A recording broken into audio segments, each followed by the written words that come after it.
Si Amerikano, muntikan ng pagtripan ng mga tambay dito sa amin. Minsan kasi may mga online order si Amerikano na pork sisig na ginagawang pulutan ng mga tambay. Sabi ng anak niya, wag nang puntahan kasi pinakadulo na yon dito sa lugar namin. Madilim na at delikado, hindi siya kilala doon. Nangihinayang naman si Amerikano sa benta kaya tinutuloy pa rin niya. Buti na lang nandito si Jarot, yung pinakasiga sa lugar namin. Sasamahan namin si Amerikano mag-deliver ng pork sisig. Pinapakita ni Jarot kung ano daw yung gagawin niya sa magti-trip kay Amerikano. Sobrang dilim sa pagdideliveran ni Amerikano at tinuturo niya kung sino yung mga nandadarag sa kanya. Pinagsasabihan naman ni Jarot yung mga tambay dito na wag gagalawin si Amerikano. Humingi naman ng pasensya yung mga tambay dito kay Jarot at kay Amerikano. Kaya dumiretso na kami sa pagdideliveran namin ng pork sisig. Sa kabilang street may nag-aaway na naman kaya buti na lang sinamahan namin si Amerikano. Sadyang magulo dito sa lugar namin na kung tawagin ay mundo ng mga halimaw.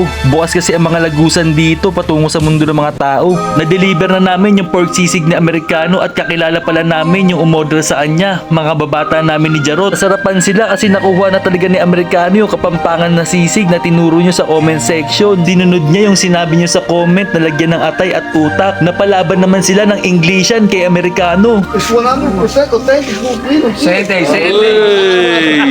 Grabe talaga.